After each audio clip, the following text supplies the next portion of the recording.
Yo, what is up guys? It is G with EastSideMiniMobberz, and in this video I'm going to be installing a brand new engine on my Monster Moto project. So with all that being said, let's get straight into it. So for those that don't know, this is my Monster Moto mini bike, and this is the mini bike that started it all. It started my love and passion for these mini bikes and these small engines, and it also started the EastSideMiniMobberz YouTube channel. And it's crazy to think that all that started 6 years ago when I got my first mini bike for Christmas. It was brand new, bone stock, nothing done to it, and you can see over the 6 years it's been completely transformed with a completely different built engine and all sorts of performance and cosmetic upgrades. And now that brings us to present day, where we are going to be swapping in a brand new Predator 212 non-Hemi. The Predator 212 that is currently in this build has a pretty good build sheet, which I'll quickly go over. The build consists of a governor and oil sensor removal, has a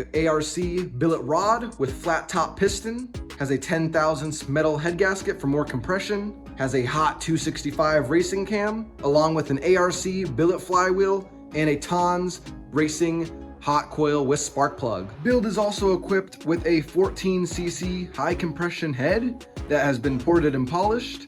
It has chromoly push rods, stainless steel valves, 26-pound valve springs with billet retainers, 1-to-1 ratio rockers, and it has a 22mm Nibby Mikuni style carburetor with header pipe. So this engine is pretty stout with the performance upgrades it has, but it has been in service for around 5 years now, so it's getting a little tired and could use a revamp and refresh. So we're going to be revamping this engine and completely going through it, making sure it's all legit and A1. If that is something you guys would like to see, go ahead and subscribe, as you won't want to miss that video, and this will go on a more deserving project. But in the meantime, we are going to be installing a brand new Predator 212 non-Hemi on this frame, which will act like a fresh start for this bike. And like I mentioned, we're going to be installing this brand new Predator 212, which is brand new. No oil or gas has ever been added to this engine, and the governor and oil sensor are completely intact. So we're going to be throwing it on the Monster Moto project and see how fast we go.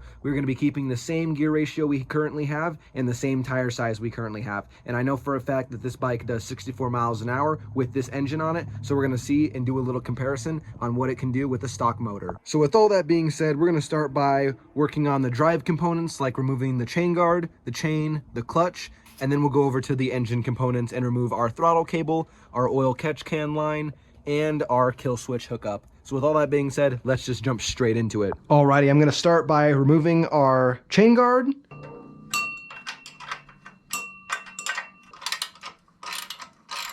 And our chain guard can come right off. Next, I'm going to go ahead and remove the master link on the chain so we can get the chain off. Just pop it off with the pliers. Now with our chain completely removed, we can go ahead and remove our clutch. There's the bolt, clutch can slide off, and we can remove our clutch spacer. Now I'm going to go ahead and remove my whole oil catch can system here, as the stock motor is not going to need this, and I'll end up putting this on my other project. So it's held in by 2 hose clamps here, and then it is connected to the valve cover here. So let's go ahead and remove that along with these zip ties. Go ahead and cut these zip ties. Zip ties are all removed. We can go ahead and loosen these hose clamps here. And there is the other one removed. Just like that. Let's go ahead and disconnect this from our valve cover. And just like that, our oil catch can is removed. Now I'm going to go ahead and remove my header pipe, just so there's enough clearance to pull the motor out. The little trick is to get a little wrench like this, so you can get a little bit more leverage out of your Allen key to break it free. And just like that, our header pipe with the gasket can come right off. Now we can go ahead and remove our throttle cable. So let's remove it from our Mikuni here, just by twisting. And just like that, the slide will come out. Go ahead and pull back the spring and then push it out to the side. Just like that, we can go ahead and reinstall our slide and remove the top of our carburetor. And then we can go ahead and reinstall the top of the carburetor and twist it back on the carb. Now, last thing that we need to do, and then we can start unbolting the engine, is we need to disconnect our kill switch down here. I'm just going to unplug the bullet connection here for our coil, and then I'm going to need to get a Allen key so we can remove our ground from our flywheel cover here. And just like that, our kill switch setup is removed. Now we can go ahead and start unbolting the engine. Now I can go ahead and unbolt my engine with my 1/2 inch and my 10mm.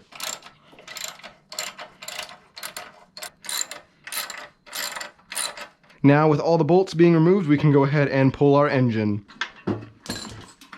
And just like that, our engine is out. And just like that, this frame is stripped down. The old engine is removed. Now let's start working on our brand new Predator 212. Alrighty, and this is our brand new Predator 212. There are a couple of things we have to do to this before we can put it back in the bike. The first thing is I have to look at this throttle linkage setup here. So I am going to have to take off this whole airbox assembly here so I can get my throttle linkage set up correctly. And I'm going to have to loosen it a little bit because as you can see, it does not return. It is super stiff. So I will have to loosen that. The next thing we're going to have to do is we're going to have to grind down our front drain plug here for clearance to fit on our frame. And the two last things I'm going to end up doing while this is off the bike, I'm going to go ahead and fill it up with fresh oil and throw my clutch on. So the first thing I'm going to do is I'm going to grind down that oil drain plug on the front. So let's do that now. And for anyone who hasn't done a Predator 212 swap, there is another drain plug on the very back of the motor. So this front one is not going to be needed for anyone that's curious. Real quick, I'm going to make sure that this drain plug in the front is nice and tight and it's not loose, because once we grind this off, we're not going to be able to tighten this. Now I'm going to go ahead and use my angle grinder with a flap disc to grind this nice and smooth so we have clearance in our frame. And when doing this, make sure you wear the proper PPE and you're in a well-ventilated area. And you can see that's nice and smooth and flush with the block there, so we're not going to have any clearance issues, so that's perfect. Now, since we're done grinding, I'm going to go ahead and remove my airbox assembly here. It is just two 10mm nuts that hold it on. Go ahead and put the nuts to the side, and we should be able to just slide this airbox right off.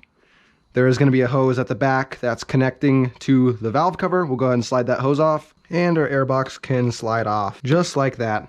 I'm just going to lift this and tuck it to the side here, just so we have clearance to our throttle assembly. So the first thing I'm going to do is I'm going to remove this throttle limiting screw here. Pretty much if you have a little kid on a mini bike, or you have this on like a generator or something and you don't want it to hit full throttle, you can screw this in a bit and it'll only allow the motor to go as far as that screw is in. So I'm going to be removing this so we can have the full throttle on this bike. And also with the throttle, like I mentioned earlier, this is super hard to push back and forth, and it does not retract on its own. So this needs to be loosened here a little bit. It's a 10mm. You don't want it to be too loose, but you want it to be able to retract on its own. We may also have to add another spring as well. Nice and smooth. So I've loosened this a little bit. It's a perfect tension. You don't want it too tight because then this won't move. You also don't want it too loose because then this will just pop off on you. I was having an issue with this not wanting to return though.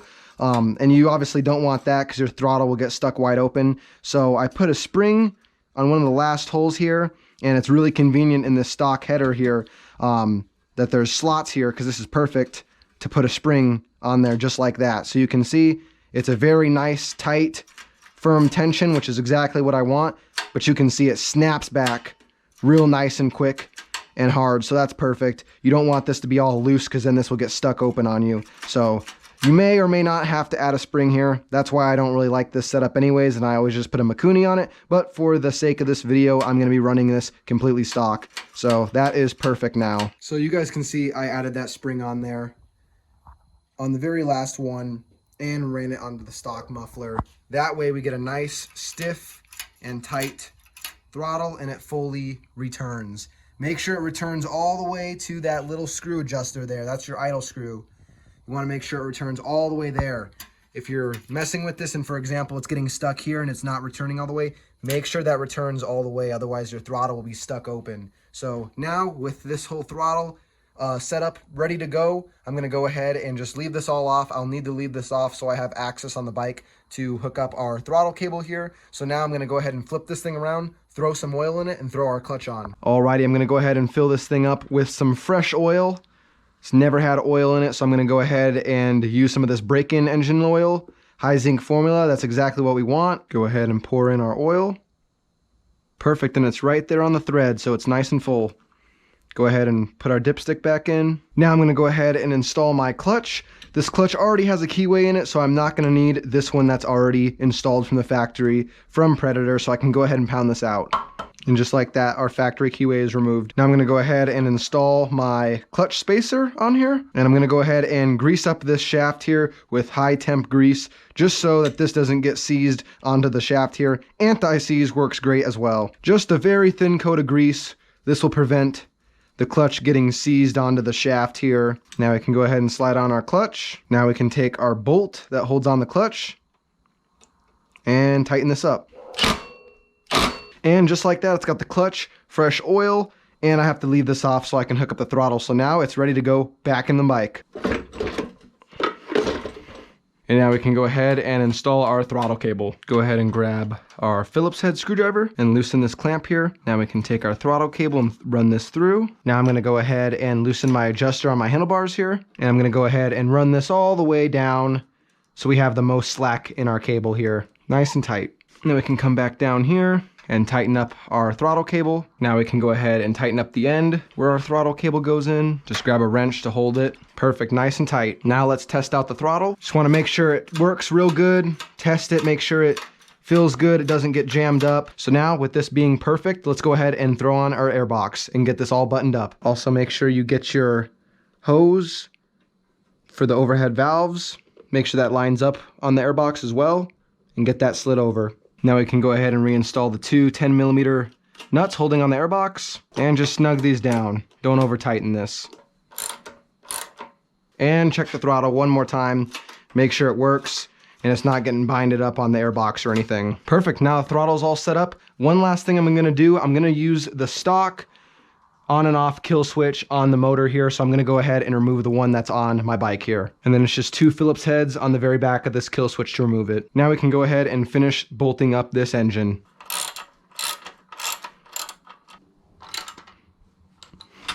And check that out, the engine is completely installed, completely bolted down, ready to go. One last thing, we just gotta install that chain, so let's do that now. And check it out, let's go ahead and get our chain reinstalled. Go ahead and reinstall that master link. Perfect. Now let's go ahead and adjust this chain tensioner. Now we can go ahead and tighten up our chain tensioner. And this thing is ready to go. We just got the chain and the chain tensioner reinstalled. So now let's go ahead and throw some fuel in this thing. Now let's go ahead and throw some fresh 91 in here and see if she starts. And it's ready for the first ride. Let's see if she starts. Alrighty, I'm gonna go ahead and turn my gas on. I'm gonna have the kill switch off. I'm gonna pull start it a couple times just so we get that oil worked around all around in the engine. Turn the kill switch on. I'm actually gonna put it in the run position. I don't think we're gonna need to choke. Here we go, first pull. Ooh, almost. Second pull. Perfect.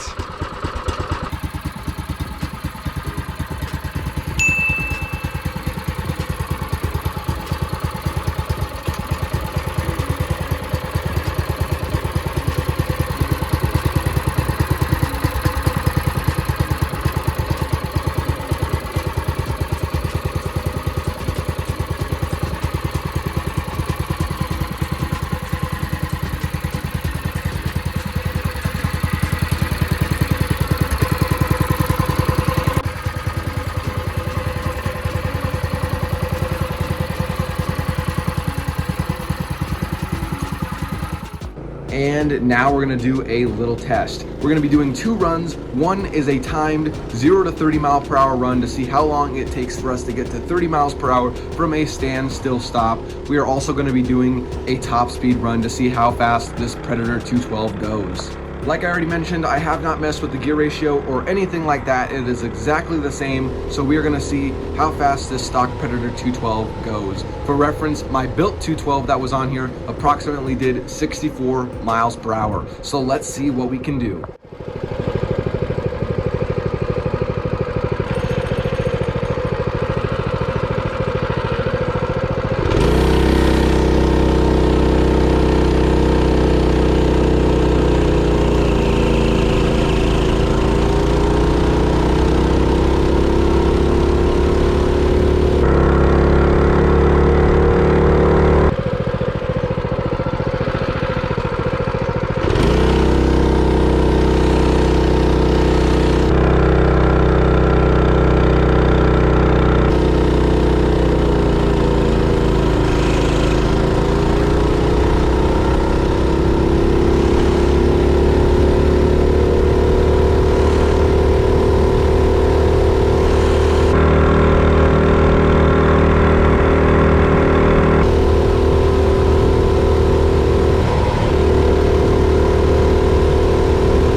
results speak for themselves. Not too bad for a bone stock Predator 212. My GoPro says we did a max top speed of 45 miles an hour, whereas my GPS speedometer app says we did 47. We're gonna average that to 46 miles per hour. Not too bad. And going off our GoPro GPS, our 0 to 30, we ran a 9:30. So a little over 9 seconds, not too bad. We're gonna see if we can do some performance upgrades to make that number a bit smaller. Hopefully we can at least shave a second or so off of that. So with all that being said, make sure you guys stay tuned. You do not want to miss the upcoming videos. We're going to be doing some cheap and almost free modifications to this engine to get a little bit more speed, and we will eventually be throwing a stage 1 on this engine. So if that's something you guys would like to see, make sure you guys subscribe and you stay tuned, as you do not want to miss those videos. With all that being said, thank you guys for watching. Peace.